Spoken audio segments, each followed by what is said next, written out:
topic today is preparing for T+1, what advisors need to know to come into compliance by May 28th, 2024. We're recording today's call on February 26, 2024 for you and your colleagues to have as a reference. I'm pleased to introduce today's expert panel. I'm joined by my colleague, William Nelson, Associate General Counsel of the IAA, who will share the IAA's advocacy efforts on behalf of members during the SEC rulemaking process. Alan Zhao, Deputy Chief Risk Officer at Amundi Asset Management and Chair of our IAA Audit and Risk Management Working Group. Alan will moderate the session. We're also joined by Lance Dial, Partner at IAA Associate Member K&L Gates, and Adam Watson, Global Head of Commercial Product for Custody at BNY Mellon. So please feel free to post any questions that you may have in the chat, and the speakers will attempt to answer them as they come in or at the end of the presentation. So Alan, welcome. I'll now turn it over to you to get us started. And one quick reminder, please mute your line if you're not speaking. Thank you. Thank you, Monique. Welcome, everyone. We're 3 months into before the go live day at the T+1. So this is a very timely discussion. As Monique mentioned, we have people from different sides. We have William, who actually spoken to the SEC about it. We're going to ask him about what is the intention here. And we have Lance, who worked in the industry and also at a law firm. He has infinite wisdom to tell you what he really thinks. And then we have Adam. He works for BNY, obviously, one of the biggest custodians. We're going to ask him, is BNY's secret mission to build a competitive advantage for US-based company over the overseas competitors? So anyhow, this is a lot of operational topics, but I think the audience here is audit, compliance, and I promise we will get to the compliance part of it because it's actually quite significant. Well, first is obviously, as some of you know, we just switched from a T+3 to T+2 not that long ago. If you do the math, what's the big deal from T+2 to T+1? This digital age, we haven't polled the age of this group, but I think we were going to get to maybe a little bit later on why this is a much more significant than what some people like to believe. So. But we will start first, I guess, some prepared question, and then later we're going to go to the Q&A. And any of you have a question, you can feel free to ask any of the panelists. And then we'll start with Lance on regulatory rationale. Why does the SEC have these rules? Is this really about operation, or is some compliance motivated reason, and maybe reduce some of the, market abuse opportunity, and all of that? So could you walk us through, Lance, in your opinion, what is the regulatory rationale for this? All right, thanks, Alan. And also, just to be clear, it's a very finite amount of wisdom I can offer, but I will do what I can with the capabilities I have. So, what are they doing? And there's a couple things that we need to think about when we think about this transition to T+1. First is the total policy rationale, and the second is the vehicle by which they're doing it, because the vehicle is a bit unusual. For the T+1 transition, what they're really trying to do is eke out some operational market risk. They want to make sure that people are looking at trades as they happen. They want to make sure that the trades are settled quickly to take away some kind of latent counterparty risk in that 2-day period, bringing it down to 1 day. So that's the idea, is to further stamp out some systemic risk issues in the market. They're doing that through 2 things. It's important. There's 2 separate things going on here. One, settlement period. Securities need to be settled within T+1. So you can't do T+2. There's some exceptions on securities that are not subject to T+1, and there's an exception for unless otherwise expressly agreed. But by and large, let's just stipulate that securities transactions are going to have to settle T+1. So that's the world that comes on post May 28th. And again, the idea behind that is to kind of take some risk out of the system associated with those unsettled trades. The second thing they're doing is they're actually picking up a long-term industry goal of having same-day allocations, affirmations, and confirmations. This is a step in the transaction process that's a precursor to settlement to allow brokers and custodians to know where securities need to go and to make sure the securities are coming to the right place. And now that's usually done on T1 for a T2 settlement. And they're trying to say we need to compress that. That needs to be on the same day, because if you don't have the affirmation process done on T, then we're going to have a lot of fails. We're going to have a T+1 mechanic But if everybody affirms on T+1, then everyone's going to fail their securities. So we're not going to accomplish our regulatory goal in shortening the settlement cycle. We're just going to have a lot more fails. But what's interesting about this is the way they're doing it. So they're doing it through a new rule called 15C62. Now, the astute lawyers out there will immediately pick up on the fact that I didn't start that rule with a 2-0, which you would expect from an Advisors Act rule. 15C62 is a rule under the Exchange Act applicable to broker-dealers. It has implications for advisors. And if you think about what I just talked about with the settlement process and who's doing what, the advisors are the ones, or their custodians are the ones who are doing the affirmation, allocation, and confirmations. It's not the brokers. So they're regulating the conduct of advisors through a broker-dealer rule. How can they do that? Well, what they're doing is brokers have to do one of two things. One, in their client agreements, they have to have the clients, the advisors, agree to specific things, including same-day affirmation. We're not going to go into that because that doesn't seem to be the direction most people are going.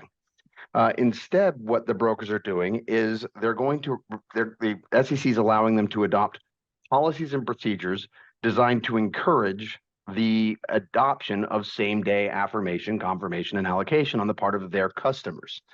And so there's 5 elements to these procedures. And I'll just briefly highlight them so you can see kind of how this hangs together. So brokers, again, this is important. This is applicable to brokers. Brokers will have to identify and describe their technology systems that they need to allow same-day affirmations. They need to set target timeframes on trade date for completing the allocation process. They need to describe the procedures that they will follow to ensure communication of trade information and all the things necessary to ensure and make possible same-day confirmations and affirmations. And then they need to describe how the broker-dealer plans to identify and escalate delays, and then measure, monitor, and document the rates of allocations, confirmations, and affirmations. This is all in the rule. Now, critically, none of this is directly applicable to investment advisors. So it's not a violation of the rule for an advisor to confirm something on T+1, but it's going to make your counterparties unhappy. And it's going to make your counterparties unhappy for a few reasons, actually. One, it's going to be more work under their policies. They're going to have to escalate things. They're going to have to figure out who's not doing the confirmations. They're going to figure out what they need to do to encourage better compliance with same-day affirmations. 2, potentially more T+1 trade fails. That's something that they don't want to have. It creates more work on their end, more risk.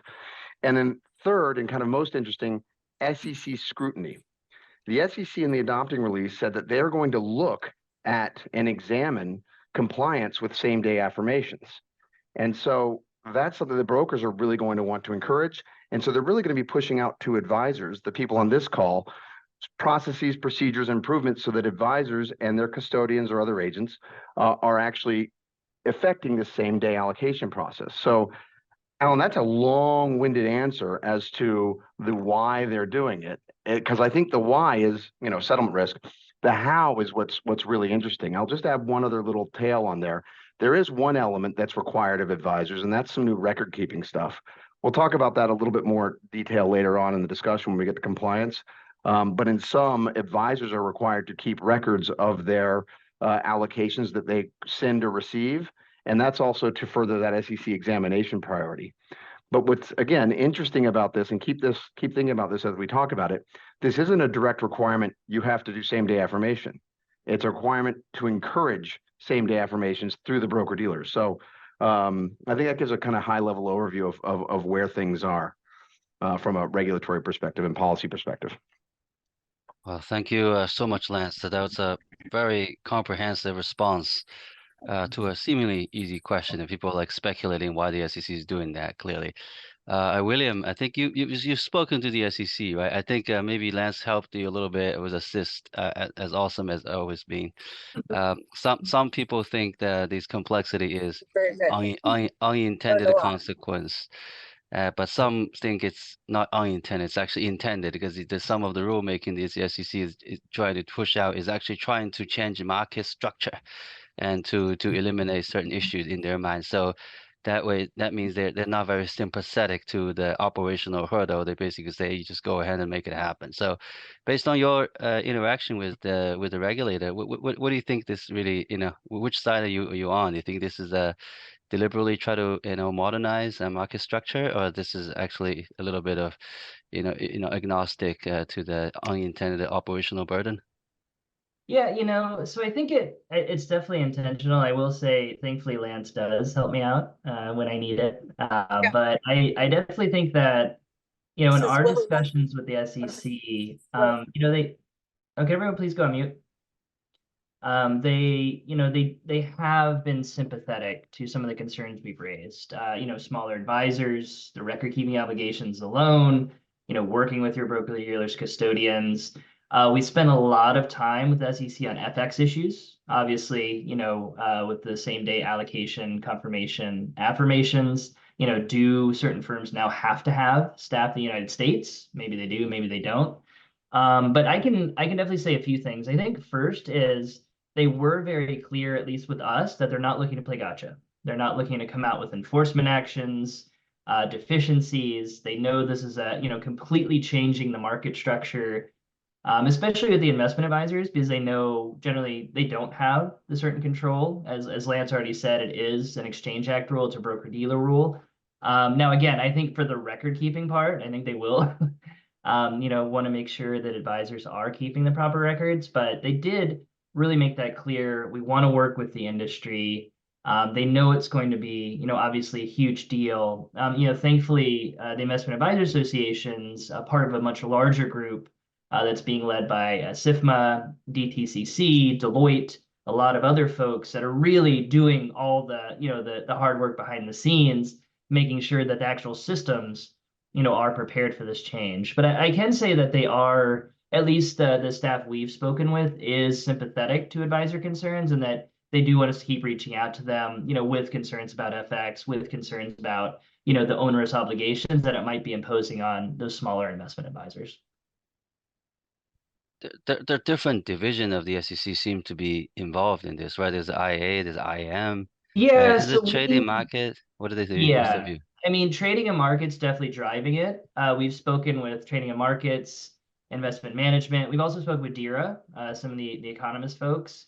So we have gotten a pretty broad range of views on the issue, but it's definitely being driven by trading and markets. So I think that, for better or worse, advisors probably do have less of a say just because it is being driven by that division. Yeah, that's clear. All right, now we're going to turn to Adam. Obviously, BNY is one of the largest player here. So we're going to have Adam share with us, what he sees as the major project delivery issues, the challenges facing a different players, whether it's asset managers or custodians or broker dealer. It's a huge question, but I think Adam can clearly address all of it. So Adam, Let's floor is hope. yours. Yeah, discuss that. And just make sure, but before we start though, I think I was told by professors, sometimes the important question needs to be highlighted over and over again. Can you start with telling people, some of the members of the audience, that what is the difference between confirmation and affirmation? And then you can describe the project overall issues. Yeah, so maybe it's best if I share a slide. I realize I didn't send it to you guys beforehand. Can I share the slide? Is that okay? Please go ahead. Okay. Okay, so let me just bring this up. Real-time technology. Can everybody see the slide? Okay. So to go back to kind of the point that Lance was talking about, when you think of the purchase or acquisition or sale of an asset, an equity, what we typically see is an affirmation, i.e. you're affirming the key components of that transaction, and then a confirmation, which is at point of, so if you trade a block and then you allocate it down to a number of funds, your confirmation is kind of the confirmed settlement instructions. What we're trying to depict here or showing here is, in come May 28th, what you're going to see is your market open at 9:30 in the morning, close at 4 p.m. Whereas today you have from 4 p.m. today until essentially the start of day in 2 days' time to resolve any problems. You now essentially have between 4 p.m. market close, this is Eastern Standard Time, up until 11:15 p.m. Eastern Standard Time, where the institutional ID cutoff is at DTC, to essentially do everything that Lance and William talked about, which is affirm all your transactions, get as much done as you can. What we're seeing now is, I think Lance is correct in the sense of like, look, the industry adoption of CTM and the different utilities that are out there to affirm your transactions and get operationally ready for the affirmation process. My lights in my office just turned off. By and large, is working. The stats are proving that. We're seeing that the increased affirmation rates for our client base is going up incrementally, which is a good story. But what we're seeing, and this is kind of what we're trying to highlight down here on the solution side, is what we've seen is, and actually, Alan, you kind of touched on it, is does the SEC make rule change to change the ecosystem, or did they do it for another purpose? What we've seen is, when you look at the life cycle of a transaction, a lot of the things that happen to make that transaction settle happen at the end of the transaction life cycle and are facilitated by the custodial bank community. So it's things like FX repatriation, it's things like cash management, inventory management, where are securities at any point in time, securities lending, are they on loan? Do you need to recall them to facilitate the sale? If you fail over record date, who's doing your income claims processing to your borrowers? All of that kind of stuff is done by the custodial banks at the end of the transaction lifecycle. And what we're seeing in the industry now is a shift more towards how can we use data to integrate that into investment advisors or into institutional buy-side clients, whatever they might be, so that as close to affirmation or execution as possible, give me information that tells me to a high degree of certainty if I'm going to have a problem tomorrow, because it's no good just doing your affirmations by 9 p.m. Eastern Standard Time, coming in tomorrow and realizing your securities are in Euroclear, because you will fail. It's very difficult to get those securities turned around in a short period of time, or if you haven't repatriated your Japanese yen into US dollars to pay for your transaction, like that stuff needs to happen faster. What we're also seeing is, in the event that it doesn't, how can the custodial banks? That might have been, I talked to him, so that might have been. Okay, is that a question, or do we just need to? Okay. Keep going. So what we're also seeing is the custodial banks being challenged to say, okay, in the event that status quo deviates and something happens, how can we step in on value date? So things like, how can I do same day FX? Can I do a T0 settlement for FX? Or how can I do real-time inventory management? How can I do real-time, like same day recall of security lending transactions? Let's set clients up for success on the front end, but in the event that it doesn't quite work, how do we step in on value date to kind of resolve exceptions? The other thing we're seeing, I'll draw your attention to a couple of things here. So CLS, so obviously for those that know CLS, the CLS has done pretty well across the last kind of 10 years on mitigating credit risk with your counterparts to FX transactions. Unintended consequence of a compressed settlement cycle, the participants or the member banks of CLS have to affirm, so contractually fund or obligate the funding of transactions one day before value date. When you compress that time frame down, that doesn't work. So CLS is looking at the deadlines for CLS eligible FX transactions. So we don't want an unintended consequence of fixing the credit risk or the insolvency risk on the transaction side. Then clients have to come out of CLS to increase the credit exposure on the FX side. From an affirmation perspective, we are seeing more appetite from our clients to look at different affirmation models. So the bank supports 4 or 5 models, everywhere from, if you execute with us, we can do everything through the settlement, versus you want to self-affirm your own transactions. So there is a lot of focus on what affirmation models are out there. We can help investment advisors. We can walk through the pros and cons of each of those. There's no right or wrong answer. It's going to be custom to whatever that investment advisor, their operating model looks like. And then the other thing I'd say is, you'll continue to see both BNY Mellon as well as my other custodial peers be vocal with both SIFMA, AGC, as well as the other industry utilities, to start to highlight where these efficiencies exist in the operating model.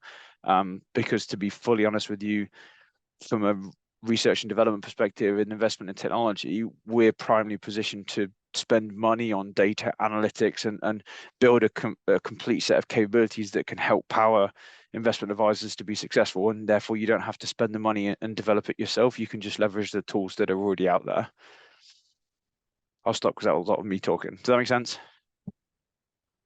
Yeah, it's very helpful. I think one of the question I think some might have is the affirmation cutoff. It's 9 p.m. Eastern, right?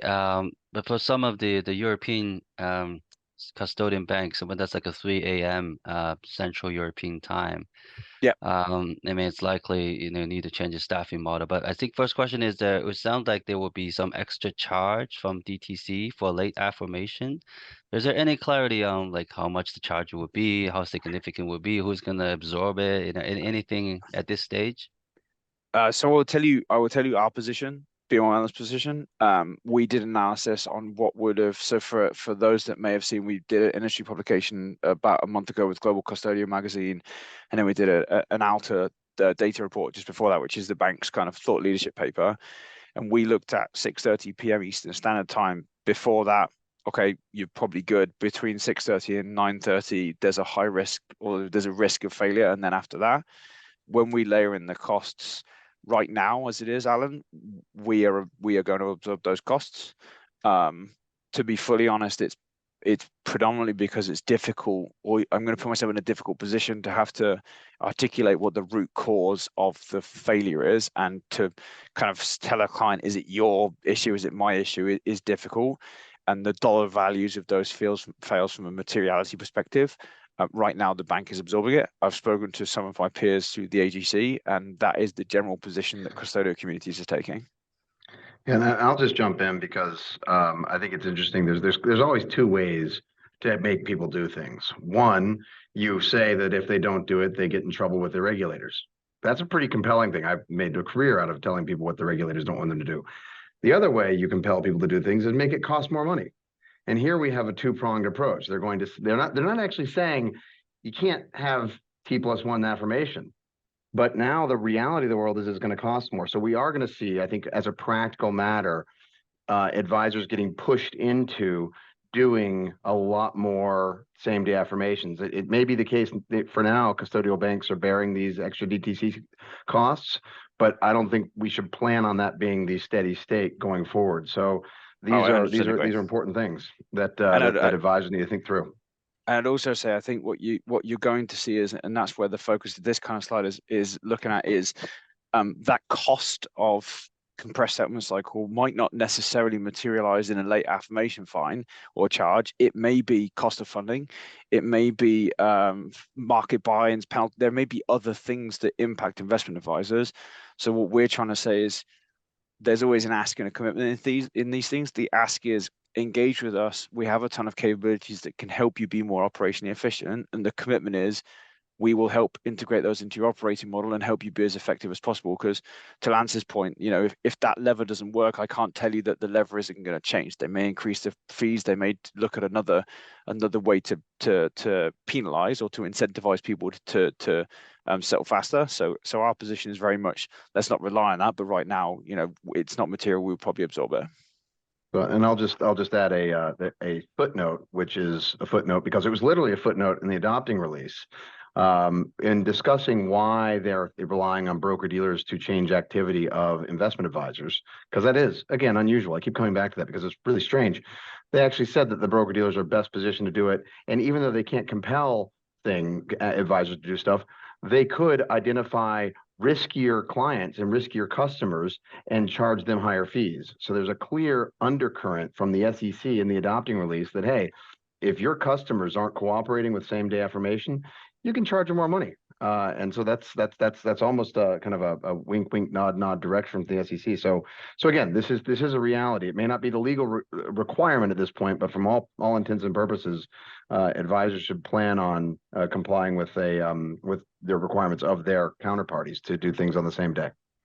Alan, I want to go back to, you asked a question about the 9 p.m. Eastern Standard Time and the impact on global operating models. I think what's interesting for me here is if I look at the three regions you mentioned, EMEA, so Europe by nature, right? 4 p.m. Eastern Standard Time as the market close is 9 p.m. relatively speaking in the UK, and then around mainland Europe, 8 p.m. that's very difficult. They're already on the back foot. Whereas in Asia, they're coming in the morning and they're seeing the potential problems. They've got the affirmate, they've got the window there. What we're seeing is a range. So if you've got US clients that are US investment advisors or US institutional buy-side clients, or any client that is East Coast based, they may be looking at a West Coast presence. They may be looking at doing shift rotations, etc. If you're a European client, that's a problem. And if you're an Asia client, you're feeling the benefit of the time zones. What we're seeing is more interactions with BNY Mellon to say, are there ways in which we can do auto affirmation, for example? So if a client sends me the trade and it matches with what the broker's coming into the DTC with, I can auto affirm that trade. So reducing down the volume of problems that a client would have to look at, because all the stuff that matches just matches and it leaves the subset left. So again, we can be creative about the affirmation models, but the time zone complexities in an operating model is going to be a problem. The benefit obviously for the big custodial banks is we've been operating a follow the sun model for 10, 15, 20 years at this point. So again, the ask and commitment is please engage us. We're here to help. We just have to figure out what the operating model looks like. Yeah, it does look like they're requiring to have the follow the sun model. And yeah, but I think it also sounds very promising that there will be increased level of automation, at least try to minimize the impact on the global operating model. And I mean, we can get we're doing something right now. It's we're building a push-based API where we can say, if you send me a transaction within seconds, I can tell you if it's going to fail tomorrow if your shares are in Euroclear, for example. So I can now proactively push out an API that says, hey, you sent me a trade, cool, do your affirmation, but you also need to instruct me to move the shares from Euroclear to the DTC. And I can do that in a matter of seconds. Now, for an investment advisor, for a client to build that would cost a lot of money from an R&D perspective. And then the architectural technology setup to build that is costly. So again, the ask is come engage with us, because our commitment is we'll continue to invest in this stuff at scale. But it really is a matter of, how do I get the data in the hands of investment advisors significantly as close to execution as possible, so you can take steps to resolve the settlement failures that will happen if we don't get ahead of things. Makes sense. Yeah, let's switching gear a little bit on the compliance side. Obviously, when we cramp everything from T+2 to T+1, and it's very important to recognize what else is actually typically happening within the time window, right? It's not just resolving operational issue. There's some compliance decision needs to be made as well. For example, the trade reallocation post execution, right? So that the time window is a much shorter. So turn it to Lance again. So what are the typical compliance issues, and what type of policy procedure needs to be enhanced from an advisor perspective? Obviously, you mentioned that you're using broker-dealer rules to influence the advisor behavior. But what from an advisor side, what type of a compliance issue they need to be added to their risk assessment, and what type of policy enhancement they need to consider? So the only direct requirement on investment advisors at this point is an amendment to 2042, which is the record keeping rule, and there's that familiar 2.0, right? That's an Advisors Act rule. We know that designation. So advisors are required to maintain, and I'm just going to kind of semi-quote, with respect to each purchase or sell order, each confirmation received and any allocation and each affirmation sent or received, with a date and time stamp for each allocation and affirmation that indicates when the allocation and affirmation was sent or received. I mean, it's not poetry, but it does kind of get the idea across. You have a record keeping requirement for any allocation or affirmation sent or received. What's interesting is this is a record keeping requirement, not a record generation requirement. So if you are not in the business of doing allocations, affirmation, confirmation, this doesn't require you to do it. But if you do receive these communications, you need to timestamp them and make sure they're part of your compliance records. So that should be part of your compliance policy. Now, Alan, you gave me a nice alley-oop here on the broker-dealer part. I keep saying it. Most of this stuff is broker-dealer policies. Now, when you're thinking about this from an advisor compliance perspective, that's really important, because 20647 says you have to have a compliance program reasonably designed to ensure you're complying with the regulatory requirements of the Advisors Act. This is not one of those. So you should think carefully about how you want to implement what you're doing here in terms of your compliance program, because once you put it in your compliance program, you have a compliance obligation to oversee it. So think about how that's going to work as part of your compliance program. I would expect there will be a lot of firms who, talking to Adam and his counterparts at custodial banks and their trading counterparties, will need to develop some form of desk procedures that exist to let people know how to respond to, say, an escalation request from a broker dealer, where they call up and say, "Hey, you've been delinquent on 30% of your same day affirmation. We need to have a conversation." You'll need to be able to field those conversations. You'll need to be able to resolve settlement issues sooner, so that you're able to do the things you need to do. But again, there's one key element, is that doesn't necessarily need to be part of your compliance program. But the record keeping part is. So you need to make sure you're able to identify those records that are required and keep them accordingly. So this is not necessarily part of your compliance program, but again, desk procedures. And you also want to look at the kind of your whole process from beginning to end to see where you can compress it. And then, Adam mentioned a lot of the considerations on time zones. We'll need to think about how, which human beings are doing what tasks. Again, depending on who's doing this stuff for you, the rule allows for, interested other relevant parties. The advisor doesn't have to do all this stuff. The stuff just needs to get done. So to the extent you're doing any of it internally, you need to ensure that, you're doing it within the right amount of time, that there's human beings on call, at 8:30 at night to make sure you hit the 9:30 deadline. So these things these are interesting considerations for compliance. Now, there are some non-US advisors who've raised some questions about how this is applicable to them. And the quick answer is it's not, but it is. And that is, there's this long-standing view that for a non-US advisor, you don't need to comply with the substantive provisions of the Advisors Act for your non-US clients. But the reality is you're going to be trading with US broker-dealers. These US broker-dealers are required to have T+1 settlement. They're required to have these policies and procedures under 15C62, which is, again, broker-dealer rule.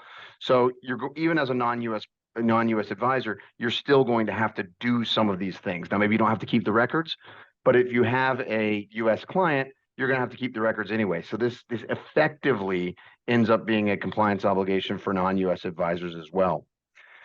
So those are some of the key things to think about. It's really just accelerating the stuff that you're doing. To the extent you're involved, it's accelerating the stuff that you're doing. Now, again, nothing in this rule requires you to be a part of the confirmation process. So that's a question that's come up quite a bit. It's like, hey, we've got this new rule coming in.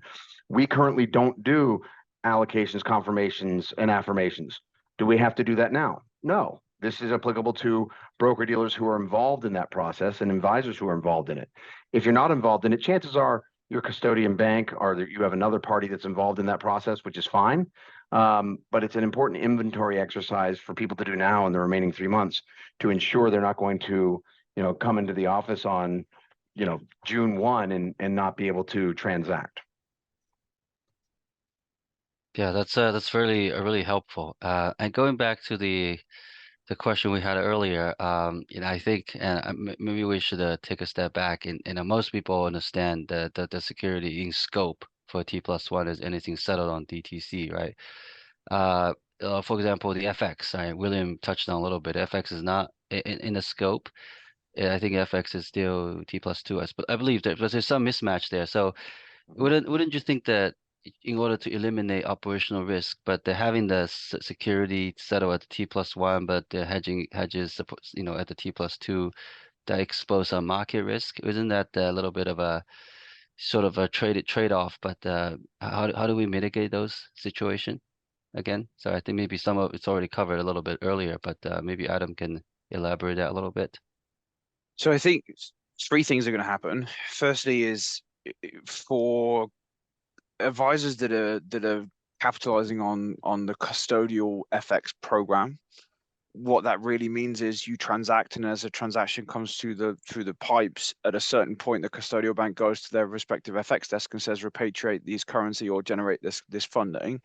That will get scrutiny, because if you have an issue, or to Lance's point, you're doing the affirmation next day, that transaction isn't going to make it to the custodian bank till late in the process, which means you're going to struggle to get that T+0 FX funding, or you may get a worse spread, so you may get a wider spread because of that.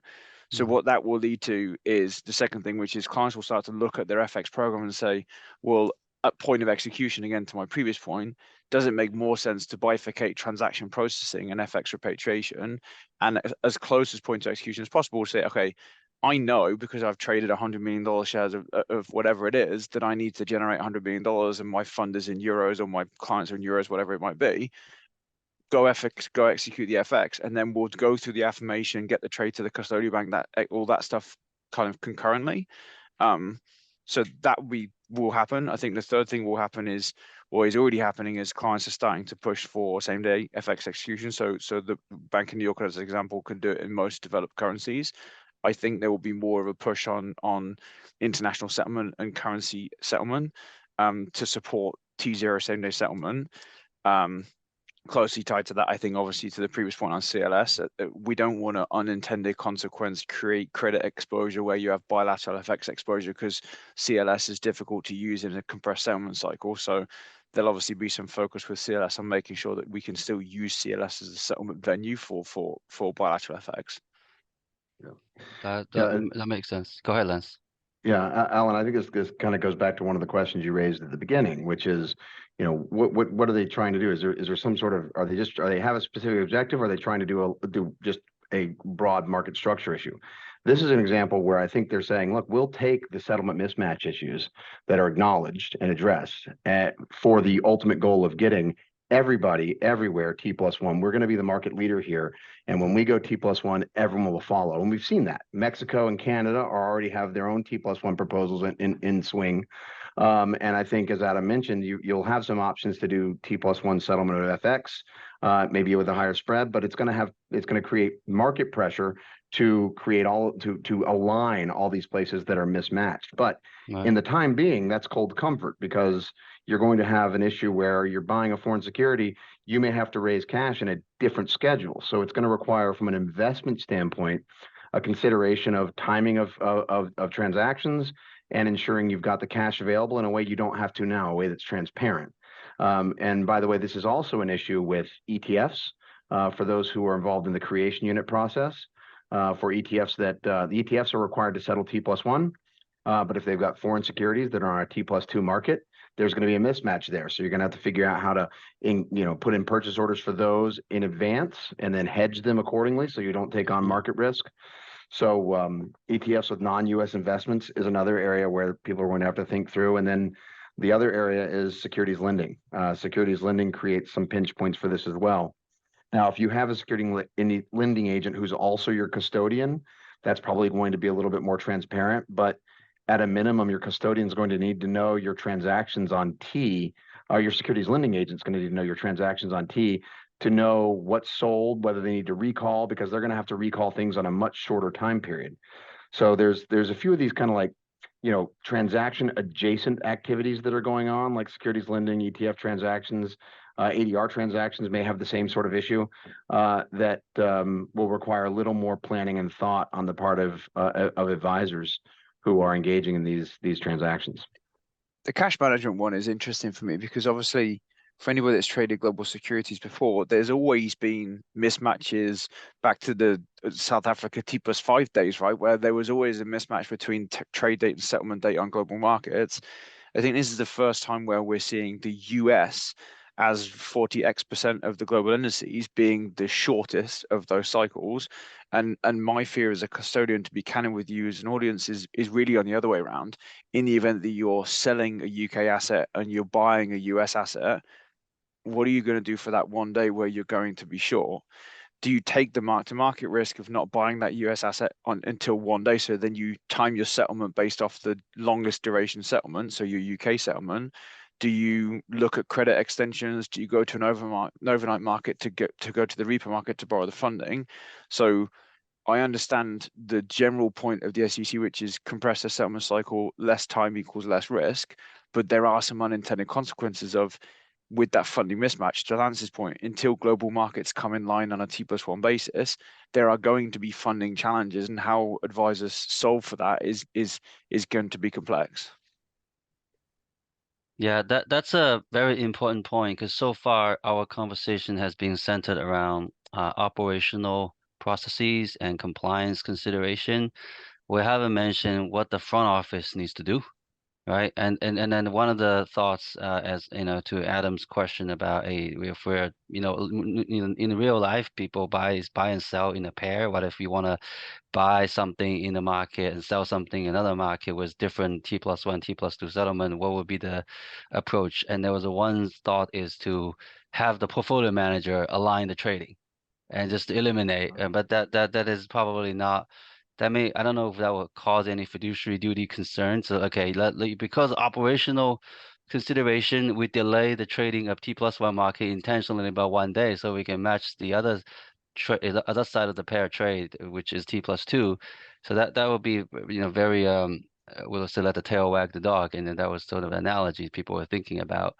But I Well, I think think it's yeah, in today's market, when US dollar funding at IOBR plus a spread is anywhere from 5.5 to kind of 7-8% on an overnight, the cost of carry for that funding is expensive. If you look at the S&P or the Russell or whatever the base indices is, when was the last time the S&P moved 8% in a day? So if you were looking at, or an individual security, so if you're a portfolio manager or advisor, you're looking at selling a UK asset and then buying a US asset, there may be more incentive now to say, let's time the settlement with the longest duration settlement. But our position very much is, look, firstly, we're not in the business of giving investment advice. right. But secondly, those interest conditions in global markets will change over time. So we have to be prepared with solutions that allow you to either to do whatever you want to do, be creative around that settlement finality, but there needs to be a solution to support everything, and that's the struggle right now. Yeah. And Alan, I do think there's a role for the front office here. I don't know. You mentioned fiduciary. I don't know that there's a fiduciary implication here as long as everyone's acting in good faith and as reasonable investors. You have latitude to implement your transactions, your investment ideas as you best can with your own operational capabilities in mind. But that said, there may actually be opportunities here. Alpha in the investment world is made where there's mismatches.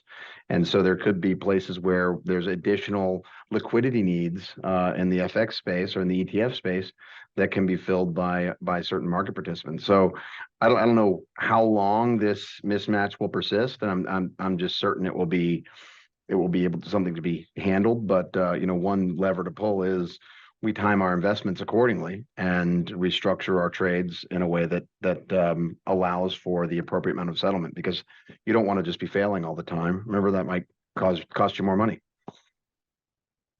Yeah, I think maybe some entrepreneur ideas. Somebody can probably work with a bank to plug in the gap, I suppose. Yep. But there's also another set of source of mismatches, right? This is particularly relates to the global fund, for example, Luxembourg CCAF. Right, the investment subscription redemption cycle, settlement cycle is still like a T+3, and then to change that, it's very much a fundamental client engagement issue and operational model issue that's completely a little bit out of scope. But if there's a mismatch between the trade settlement, like a buy and sell security, especially maybe a lot of those Luxembourg CCAF invest significant portion in the US market versus the subscription redemption settlement cycle on their fund side, then that will cause a little bit of a extra, the cash management issue. Some of them will be, causing compliance breach in here and there. And then how do you think, is there an issue? Is there a solution for this? Or this is more of a risk acceptance, talking to the clients that, hey, this is how it works. Adam, what's your view on Great this? question. So when you go into the UCITS SICAV space, you're also obviously subject to the amount of credit or the amount of cash they can leave. I think 10% is the current amount, if I'm not wrong. So even if they wanted to have a cash buffer to smooth out the volatility of global settlement, funds under those governance regimes can't do that anyway. so and then the subscription redemption cycle for them becomes even more important. The challenge for the funds industry, honestly, and Lance kind of touched on this with the ETF space, is if you stagger the settlement to be in line with when the funds come in, you are going to take a mark to market. Like that client is that investor is investing at a NAV that is struck today.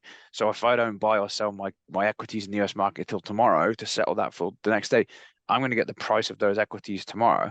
So I may have some NAV slippage between the NAV of the fund that I've invested in versus the actual execution price on the underlying composition. So it is a struggle. We are seeing clients in Europe specifically come to us and talk about, on the long side, obviously we have a ton of capabilities around money market investments, dedicated short-term investment funds, overnight repo, things we can do to invest unexpected long cash.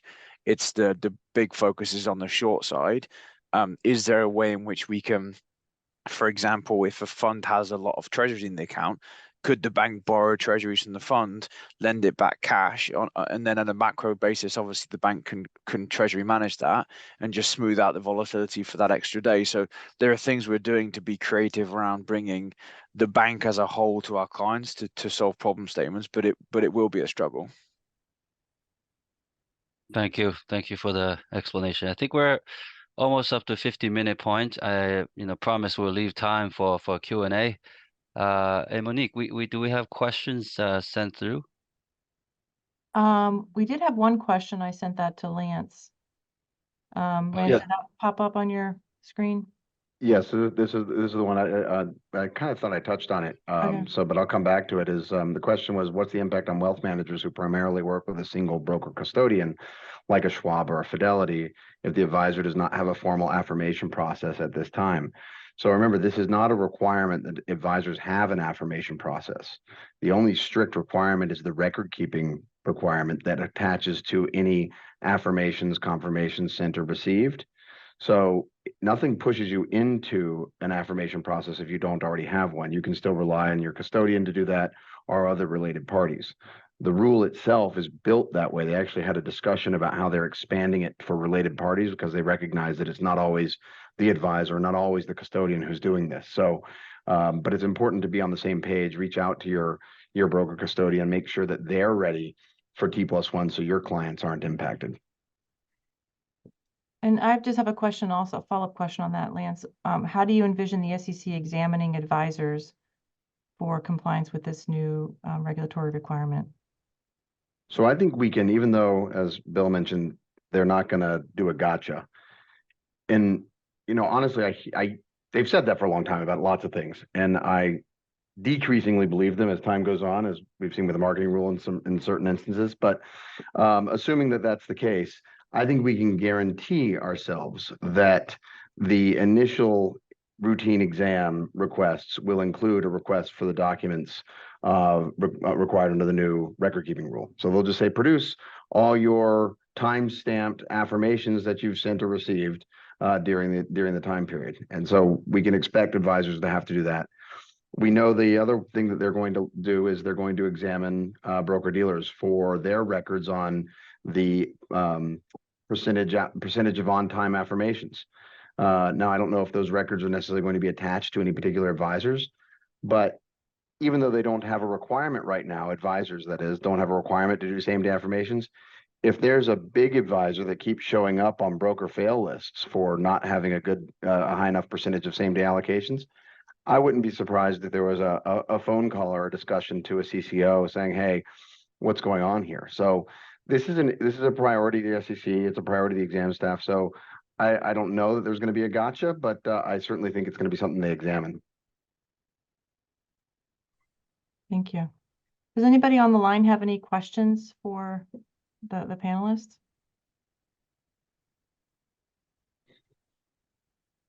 So we have a follow-up question. Do you think, Lance and anyone on the panel, think there'll be some kind of grace period like there was with the marketing rule to see how things work within a firm? So I think grace period may be a strong word because T+1 is going to be binary. You're either T+1 or you're not. So we know that's the case. And then they've connected from a policy perspective the same day affirmations to T+1. So I think they're going to want to see people complying with this, June 1. That said, in order for them to have anything to examine, some passage of time is going to have to take place. And I think they're expecting to see lower compliance rates in June and higher compliance rates in December. So I don't know that it's necessarily a grace period, but I think that they will be looking for industry improvement as time goes on. And if they don't see it, we might see, depending on the constitution of the commission, we might see additional rulemaking that maybe compels advisors to do things on a same day basis. I think we're somewhat in the grace period now, where like for the last 6 months we've been telling clients like this isn't something you can look at the start of May. This is something you need to look at now so that you're ready to go come May 28th. Yeah, and I can definitely, Lance agree, Adam agree. I can say just for sure, and discussions we've had, there's no extension. This is go live May 28th. That was something that was kind of pushed around a few months ago. What if the industry gets to May 1st and they're not there yet? From what I've heard, there's just not going to be any kind of extension, and it will be go live May 28th. It feels like this rule does not have the same level of ambiguity the marketing rule has presenting us, right? There's really no reason for so-called grace period other than seeing the initial market reaction, right? Because the marketing rule, my understanding, has lots of questions, right? And maybe that's the reason they have so-called grace period. Is that right? I think that's right. Yeah, this one is clear. I always hesitate to say it's clear because there are going to be some questions. There's going to be some edge cases. There's going to be some sort of transactions. One out people have is that you can otherwise expressly agree that it's not a T+1 allocation, and so then it can settle a little bit later. An open question, for example, is, okay, let's say we otherwise expressly agree. Does that mean that the broker still needs to expect a same-day affirmation? So let's say we expressly agree that this is going to be T+6 settlement. The utility of a same-day affirmation isn't there, but it's not really clear from a read of the rule whether the same-day affirmation is still expected. So that's the type of open question that I think we'll see. I don't know if we'll ever get it resolved except through industry practice, but those are some of the things that I think will be hanging out there as we move past the compliance date. I've asked the question several times and I get the same response, which is that's not in the spirit of the rule. So I think that's the I always read into that, Lance, probably the same as you do, which is, okay, you can technically you can do it. I wouldn't be prepared of using that as a defense. Yeah, I wouldn't build a practice around it. Let's put it that way. So if you just expressly agreed every transaction is T+2, I think that will make our regulators sad over here in the United States. But if you have the occasional or specific targeted reason why you're doing extended settlement and maybe avoiding the same day affirmation on those, I think you're probably still within fair practice, fair play. So there's another question. What is the impact on advisors if equities do not settle due to shares being out on loan? Let's think through that. I think that will probably be covered under your securities lending agency agreement with your securities lending agent. So that would be one place I'd stop there. And I guess it depends on. Oh, go ahead, Adam. You might I was going to say I would review your securities lending agreements to make sure there's no language that trips you up. The one thing that we're seeing, if you're selling a security for a particular reason, for whatever reason that might be, and let's say there's a record date of a corporate event, an income event, whatever that might be, if that trade fails over the record date, obviously the borrower has received that income that is due to the person you're selling or you to sell out. Today, the custodial banks, by and large, process those income claims to the lending counterparts to those transactions, and the time it takes to get that income claim paid is a cost that is borne by the custodial community. By and large, those are referred to as contractual income. So we'll pay the funds contractually, even though we're waiting for them to come from the counterpart to a lending transaction that's failed over record date. Back to Lance's point around like the paying for the extra cost, like none of the custodial banks can guarantee that is a position they're gonna take forever and a day. It may change. So I would look at your lending agreement, make sure there's nothing that trips you up, but also be sensitive to the fact that your custodial bank should be giving you better insight into what is it doing to my income claims process, and are you sending more claims to brokers? Do I need to be worried about how long it takes these brokers to pay those claims? That kind of stuff would be my area of focus. We have another question. I think this came through the main chat. What is the plan for IPO trades, and when issued bonds, will they have a longer settlement? So are they subject to the requirements? So there's only a few categories of securities that are exempted, and those are so T+1 applies to securities other than exempted securities, government securities, municipal securities, commercial paper, commercial bonds. Oh, not commercial bonds. I don't know what the B is. I put a B, but it's an esoteric thing. And then bankers acceptances, which I had to learn what that is. It's like a post-dated check, apparently. Adam probably knows what they are.